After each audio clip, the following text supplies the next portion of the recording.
What's up, everybody? You're listening to Obsidian Radio, the voice of the everyday brother. And it is the Sunday morning podcast here at Obsidian Radio Central. Sunday, January. I'm getting tongue-tied over my words. That come from me being on a hangout all night. January 7th, 2018. January 7th. Come on, Obsidian. Get it together. Sunday, January 7th, 2018.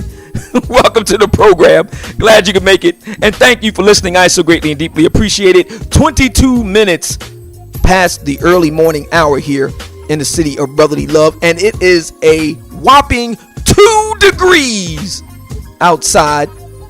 Definitely has to be the coldest winter night on record here for this 2017-2018 winter season.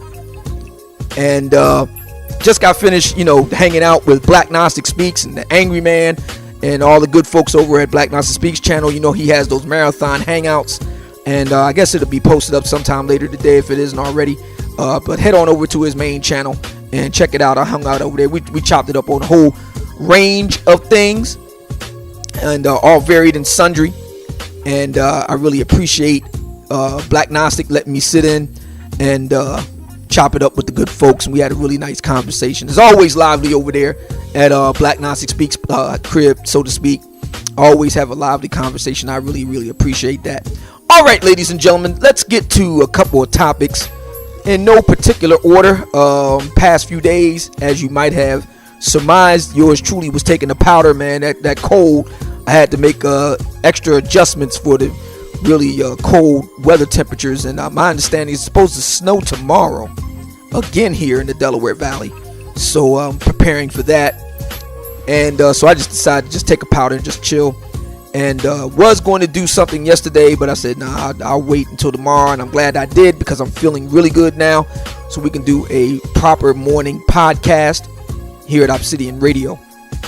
I spent the last half an hour trying to find the comment that was made by one of my listeners and a frequent commenter of the show, my man Ricky, brother Ricky.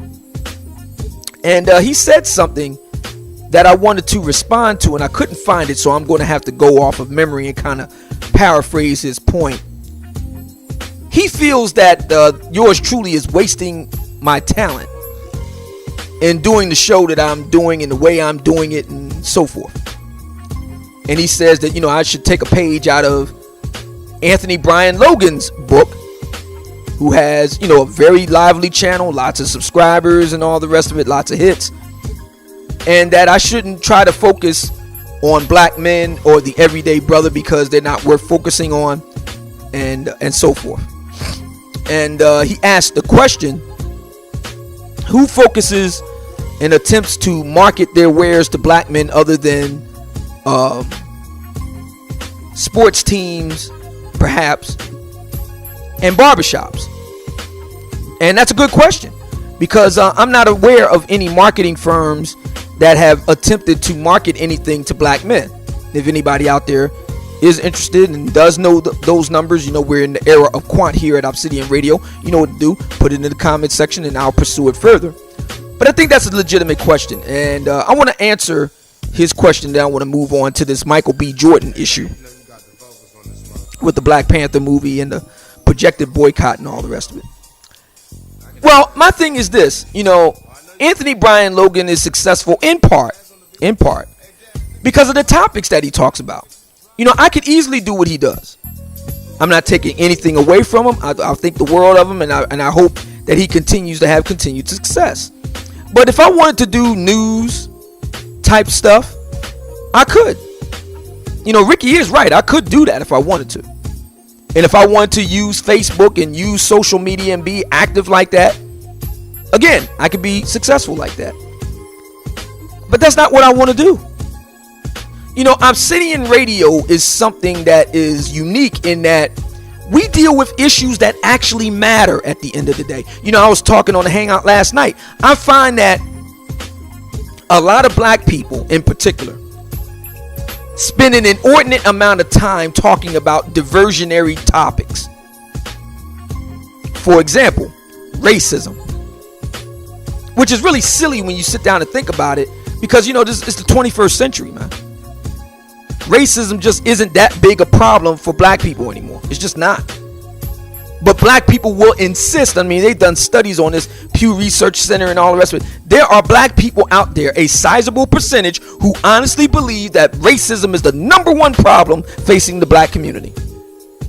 Not the fact that we have over 70% of all children being born out of wedlock. No, it's racism. And if it is 70% of black kids being born out of wedlock, well, the reason why that is because racism. Violent crime isn't a problem in the black community. No, racism is a bigger problem. And so on and so forth. And the reason why I think we spend so much time talking about diversionary topics is in part what Sister Shahrazad Ali said, which is we really don't want to do anything anyway. But the other reason is because it's depressing. It really is depressing. When you look at the stats and just read the stats, it's depressing. And on top of that, we know people who these stats apply to. And they're close to us. There are close family members, our extended family members, and so on. And so it's better to talk about racism, because that way we don't have to deal with these depressing personal problems. But the way out is to only deal with that. That's the way out, through self-development. And that means, we're going to have to break some eggs. So people's toes are going to be stepped on. Judgments have to be made. Examples have to be made of. That's just the way it is. It was funny. I was over on the hangout with Black Gnostic and them, and we were talking about the whole issue of assimilating into American culture. And I made the point, I'm an American. I'm an American, man. I just happen to be a black one. But I am an American. I was born and raised here. This is the only place I've ever known. And so they say, well, what's the dominant culture in American society? And what they by that they meant to say, who is the dominant racial group, etc., so forth, which is of course white people. And so my point was, okay, so what? And Black Gnostic made the point about how the Italians, Jews, Irish assimilated into American society. So I asked him a question. I said, okay, so what's black people's problem? And he really couldn't give a straight answer, but I could. See, the problem is that a lot of black people really don't want to assimilate. We really do want to kind of have a kind of how do I put this? Like a kind of buffer zone. Like a kind of buffer zone. That's what we really want. We want to be able to pick and choose which parts of white America culture we want when we want it, and then we want to be able to retain what we consider to be black culture, and it be accepted and validated in the whiter culture. That's what we really want. We want to be able to, give the finger to white society when it suits us, and then fit in when it suits us. And it's not working very well. I told Black Gnostic, why is it that acting white, speaking white, why is that a thing in black America? It's because we don't want to assimilate into white America. We don't. We want to remain distinct and still be accepted. But I'm sorry, that doesn't work. It doesn't work. See, I'm tied to outcomes. See, that's the thing with me. I'm tied to outcomes. Not how things should be, ought to be, could be, would be, shoulda, coulda, woulda.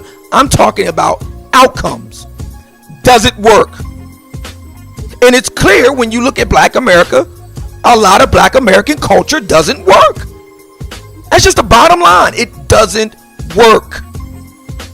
But see, a lot of black people are tied to ideology over results.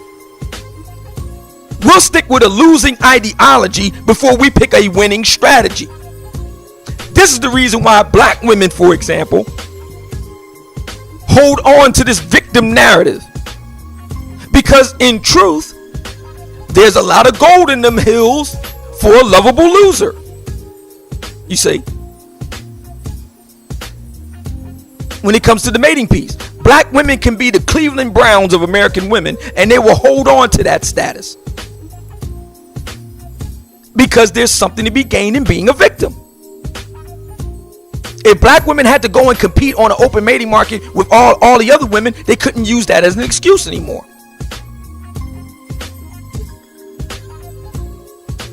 So for me, it's pretty simple. I'm an American first. And everything else flows from that. Because I guarantee you, if I go, and I'm talking about in the black world, so to speak, if I go to different parts of Africa, they don't see me as an African. They see me as an American, man. Just like any white person or whatever. Same thing. And that will be true in Asia and so forth. So, you know, for Ricky's point about black men, I'm wasting my talent, I'm alienating people. That's an interesting statement he makes, because I have a lot of listeners who are brothers from other mothers. They just don't talk. They just don't say anything. But I hear from them all the time. And they're some of my biggest supporters too. I'm talking about monetarily. Because what I say, or what I have to say, they agree with. And they honestly see what's going on in black America as kind of a canary in the mine for them, of which there's plenty of empirical evidence to support that worldview. So who am I alienating? You know, by not getting a larger audience, am I alienating women? Black women? Well, that's par for the course, I would think. My position is, why would any black woman support me? I mean, that's like asking me, why would I support Oprah Winfrey? I don't. And do you think she's concerned that, you know, Obsidian ain't supporting her? I don't think so. So, it's... He makes some interesting points. And the last thing he talked about, you know, the whole thing about catering to black men. You know, I think big, man. That's how us Americans do. We think optimistically and we think big. My question is, why can't I have a channel, let's say half as big as Anthony Brian Logan's, talking about the issues we talk about? Why not? Why not? Why not? Why can't it be something that is supported, for the most part, not entirely, but for the most part, by black men? Why can't black men spread the news around word of mouth like they do anything else? Why not? You know, again, no disrespect to Anthony Brian Logan in the least. He does an excellent job doing what he does. And I think he would even agree with me on this point. I talk about something that's elemental in black American society and black American life. I talk about something that's fundamental. You know, talk about politics, talk about racism, talk about all these different things. They're diversions. The single biggest problem facing black America is that black men and women don't get along. Let me repeat that for the nosebleed seats in the back. The single biggest problem facing black America is not racism or Donald Trump or you know, the legacy of slavery, all this other bullshit. The single biggest problem in the 21st century facing black people is that black men and black women do not get along. We have fundamentally different ideas as to what constitutes a good life. Fundamentally different. It's expressed all in the numbers. The numbers and the statistics bear it out. We see life differently, to the point where we really don't want to be around each other much longer than it takes for us to do our sucking and fucking, and then we go our separate ways back to our respective corners. See, nobody wants to say this. Anthony Brian Logan probably can't say this, but that's what I want to talk about. I want to talk about the third rail of black American discourse. You want to know what the third rail is? It ain't politics. We already know what it is, but just in case you don't know, let me help you. The third rail of black American discourse is Let's all say it together now. Black female fuckery. See, you could talk about gay people. You could talk about black men till the cows come home. You could talk about racism in the white man, racism, white supremacy. You cannot talk about the foibles of black women. You can't do it. But that's what I want to do. That's what I want to be known as. Because if we don't get this mating piece straightened out, nothing else will matter. Let me say that again for the nosebleed seats. If we don't get this mating thing straightened out, and black people do have a serious mating problem. We do. If we don't get this straightened out, nothing else will matter. There is no community without unity between black men and black women. There is no community. Understand that. Know that.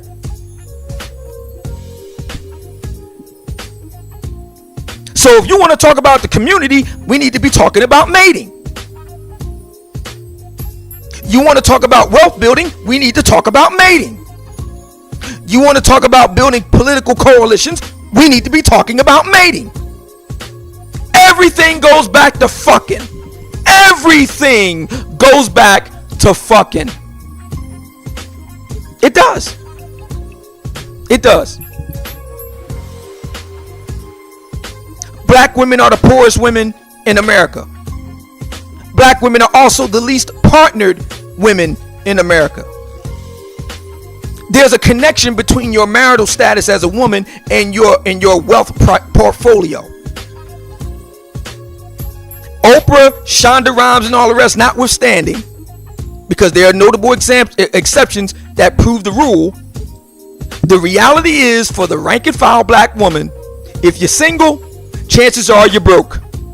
If you're not single and you're married, chances are you're not broke. It really is that simple. It's that simple. If you're black and you're a woman and you're single and you're a single mom, chances are you're broke. On the other hand, if you're black and you're a woman and you're married and you have kids, you're not broke. It's that simple. It really is. It's that simple. Married folks have more wealth than single folks. Fact. In the United States, this ain't Sweden. We ain't ever gonna be Sweden. So get that out of your head. We ain't Iceland. Stop. You ain't ever been to Iceland. So stop. This is the United States. Here in the United States, married people have more wealth than single people, all things being considered. And that goes for black people too. So if you want to talk about wealth, you got to talk about marriage. Simple. Now, does Tone Talks talk about that? Nope. He's got his hands out to the white guy talking about gimme reparations. No. Get married. If you're serious about getting paid, get married. And stay married. Which is something else black people ain't really good at. Black women in particular. That leads me into this next topic, which is this whole situation with the actor Michael B. Jordan and the upcoming Black Panther movie based on the comic book, the Marvel comic book. And to tell you the truth, I was kind of on the fence on it because while I knew who the Black Panther was, I used to read the Avengers comic book. Excuse me. I used to read the Avengers comic book when I was a kid. So, and the Black Panther was an Avenger. So I knew him on that basis, but I really didn't read his own comic and all that. I really wasn't interested beyond that. But since I saw Chadwick Boseman play Prince T'Challa / the Black Panther in Captain America Civil War, I said, okay, I'm down to go see the movie. But now I'm really japped to go see the movie, and I'll tell you why. You probably heard about this boycott that has been initiated by some black women over Michael B. Jordan, who plays the heavy in the movie. He plays the villain to Chadwick Boseman's T'Challa, the Black Panther. Well, in real life, as it turns out, he has a non-black sweetie on his arm. And that set the sisterhood off. They're going to boycott the movie. Well, I'm going to get advance tickets to the movie. And I'm going to see it. I might even go and see it 2 or 3 times just on GP as a result. And I'm going to tell you the reason why. See, black women understand something. They'll never admit it, but they understand what I'm about to say. See, a lot of black women know that they're risking obsolescence. They're risking becoming obsolete. What do I mean by that? They understand that when brothers are able to actualize their desires by becoming successful and actually having maximum range of choice in the type of women they would like to be with, the chances of them choosing a sister go down exponentially. They know it. Why do you think there was such a hue and cry about shutting down My Brother's Keeper? Why do you think black women here in the city of Philadelphia did the same thing to that idea several decades back of putting together all boys school? I was watching a video by this sister named Hatshepsut the other day, and she was talking about this. And she noted the fact that the more education a brother gets, the higher his rate of out marriage, interracial marriage, swirling or whatever. And it fascinated me that she didn't connect the dots. She just left it there.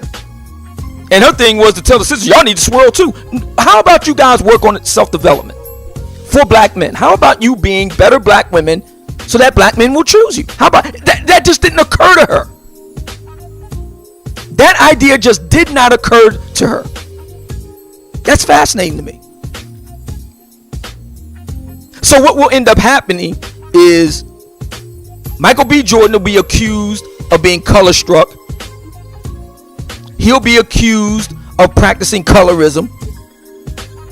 Meanwhile, black women won't address the fact that they're the most fattest people in the country, the fattest women definitely. Black women won't address the fact that they got fucked up attitudes. I was just listening to Darth Hideous the other day, and I probably will do a response podcast anyway on that. I was listening to her the other day. She was actually, said, what you mean black women got an attitude? You do. Black women are seen as highly argumentative, not willing to be submissive and defer to a man. I'm sorry, it is what it is. And that's a major mark against you in the market. Men don't want to deal with a saucy, sassy lady. We don't. We want to deal with submissive, demure women who defer to us. That's what we prefer. And see, a lot of black women know that most brothers really don't have a lot of choice. And that's how they like it. It has its own kind of, disconcerting logic, but logic nonetheless. See, a lot of black women know that the average rank and file brother really doesn't have the opportunity to really choose.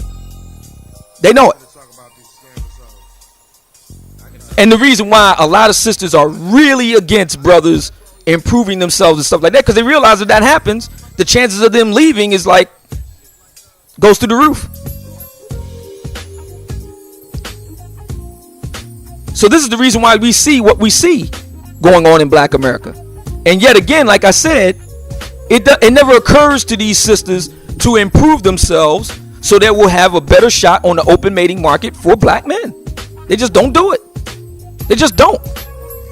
Their thinking is black men have to take whatever they can get until such time as they don't. And when they don't, then we'll go and boycott them on the basis of colorism and all the rest of it. Not looking at all the other things that are real negatives, not just in the eyes of black men, but men, period. It'd be one thing if brothers were saying all these things about black women, but white, Asian, Hispanic guys were snapping sisters up by the armful. That would be one thing. But nobody's checking for sisters. Again, you look at the stats. The stats tell the story. So in a very real sense, I see black women as like the 21st century Luddites. If you don't know what the Luddites were, look it up. They can't keep up with the competition. As a matter of fact, that's something else that black women hate to do. They hate to compete. They hate it. Darth Hideous talks about this. She is, hopping mad over the idea that black women have to compete for a good man. Anything of value you have to compete over. But in the eyes of black women, that shouldn't be. And it fascinates me how so many black women will hold on to losing, stuff that's just proven not to work. It has proven not to work. They're going to hold on to it and ride it until the wheels fall off. And because black women are the dominant transmitters of culture and how to approach the world and things like that, a not insignificant number of black men think the same way. But see, I was raised by my dad and my granddad. I understand that you have to do what works and put your personal feelings aside. If it works, you have to ask yourself, what's more important? My personal feels or getting results?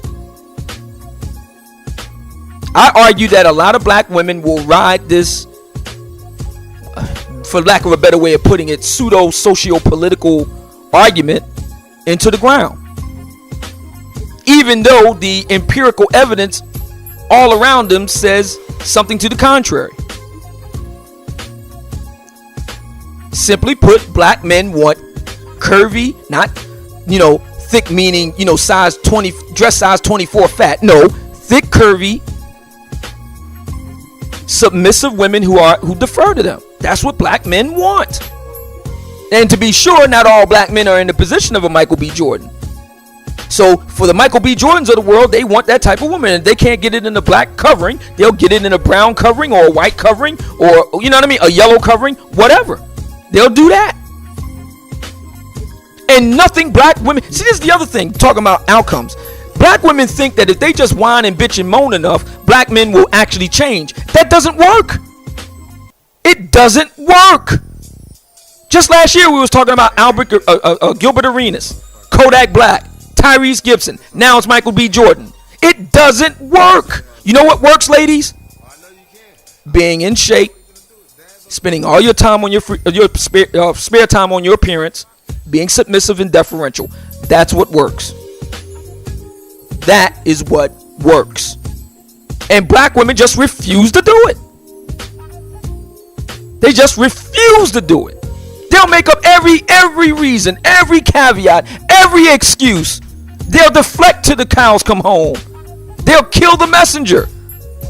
They'll ad hominem you to death. Everything but do what works. And let's be clear here.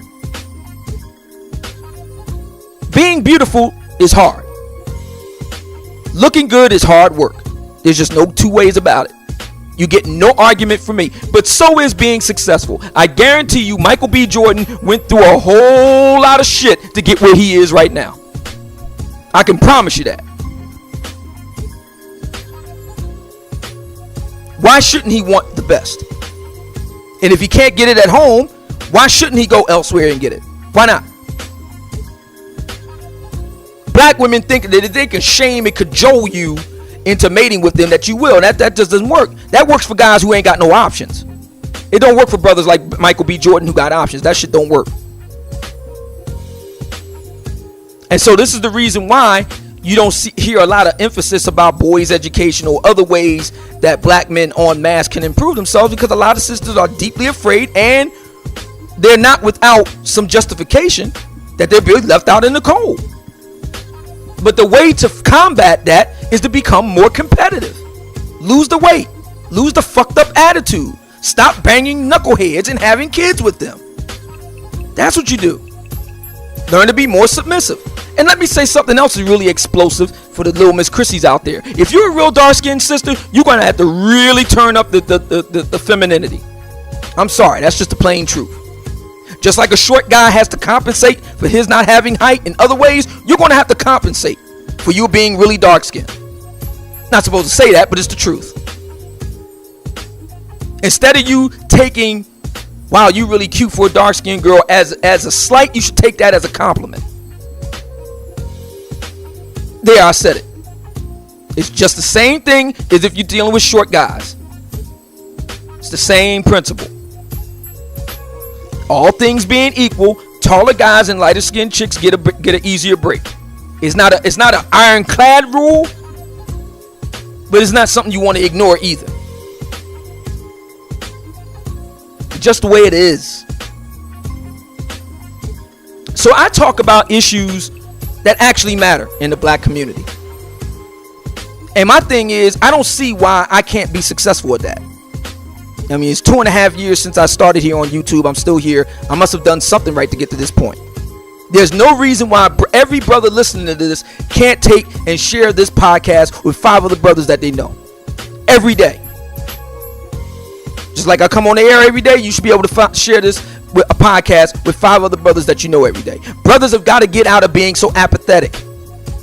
Brothers have to start lifting up their voices and becoming involved citizens. Stop thinking of yourself as being some kind of outsider, some kind of, alien visitor to America. This is your country too. This is your country too. Be an American. That's what you are. Take control. That's what white guys do. They take control. Brothers got to stop being so fucking passive. Take control. If you want stuff that's designed for you, support it. Put 5 on it. Stop making excuses for why you can't ever do shit. I mean, that is so fucking demoralizing. It's just such a huge fucking turnoff. On this point, I got to side with the sisters. That is such a huge fucking turnoff, man. Black men always talking about what they can't do or what somebody won't let them do. What the fuck you mean, man? This is America. Make it happen, man. Go out there and make something happen and make yourself useful. Really. In the 21st century, you can't make shit happen. Really.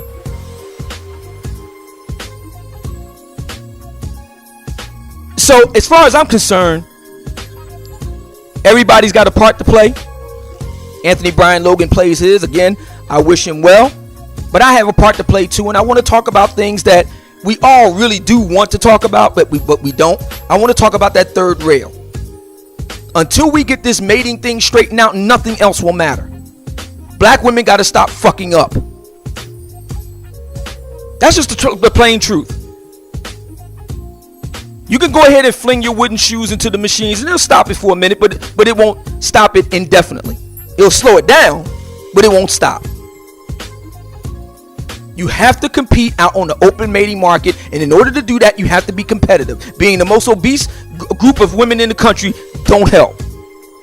Being the bitchiest women, the most managed women, the most violent women don't help. Being the women that that goes ahead and bangs the worst type of dudes and have 3-4 kids by them don't help. That's the truth, ladies. You want to be competitive? Stop doing that shit. It's that simple. And yeah, learn how to be submissive. Yeah, learn how to be deferential. Because that's what men want. Men don't want to be going home and facing your ass. We don't. And as soon as we get the ability not to do so, we do like Michael B. Jordan. Yes, we leave. I'm the dude that tells you why we leave. I want you to know why. It's not enough for me to just vote with my feet. I want you to know exactly why I'm doing it. So you're clear about why I'm doing it. You're too fucking fat. Okay? Your attitude sucks. Okay? You were the village bike to sociopaths and psychopaths and whelped his bastards, and now you expect me to do something for him. No. No. And you're not as smart as you think you are. So all that pseudo debating bullshit is just that bullshit. You do better off just staying quiet, looking good, sucking my dick, and shutting the fuck up. See, more black men need to be saying that. It's not enough to just walk off and leave. No. Tell her that. So she knows why you're rolling. She can think on that. Or she can go ahead and double down on stupid and continue to be the Cleveland Browns of American women if they like. But understand this. You're fooling nobody, ladies. People are laughing at you like Carrie. Okay? Understand that. They're laughing at you. I never forget. I went to a talk held by Feminista Jones a couple years ago, and it was this time of year too. It was early. Let me see. It's 2018. I guess this would have been 2015. I guess. So I went to, because I wanted to hear what she had to say about her book and all the rest. So I just went in there, did my Jason Bourne routine. I slipped in there. She didn't even see me in there, and I came to within 10 yards of her, and she didn't even know it. And I just wanted to hear what she had to say. And I'm looking at everybody who was on the campus of University of Pennsylvania. So it's primarily white folks. Anthea Butler was there. You know, it's primarily white folks. And these white girls were sitting there nodding and shaking their head to everything that she was saying, making a fool out of herself. And then I saw them chuckling after that. I saw it. They smile on your face and laugh behind your back, Feminista. I saw it firsthand. And a lot of you sisters, you need to understand that, since y'all care so much about what white folks think. Yeah, they're laughing at you. Understand that.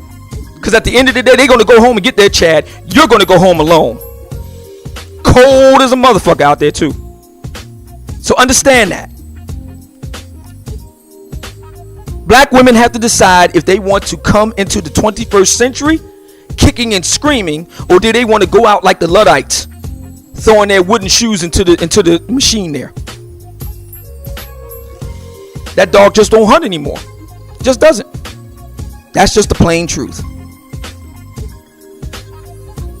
So that's my take on it. Let me know what you think on this very chilly Sunday morning.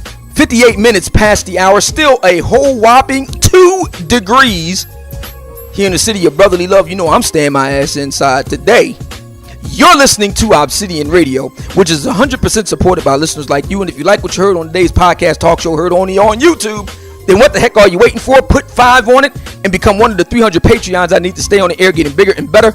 All the details are going to be over on my Patreon page, www.patreon.com/Mumia Obsidian Ali. Do it now. You'll be glad that you did. And for those who wish to become soldados in the invisible army here at Obsidian Radio, all you need to is hit up yours truly first at theobsidianfiles@hotmail or at gmail.com. Please put in the subject line donations, and I'll be sure to get back with you and walk you through from there. $5, $5,000, you give whatever you think the show is worth on a recurring monthly basis. I so greatly and deeply appreciate that. Please don't forget to like, share, and subscribe to the channel. Please don't forget to bang the bell. And lastly, please don't forget to share this podcast with a brother that you know, love, and respect. The life you save may very well be his. My name is Mumia Obsidian Ali, and I approved this message. You cold ass frigid bitches. Stay tuned. We are going to come back. Enjoy your Sunday. Peace.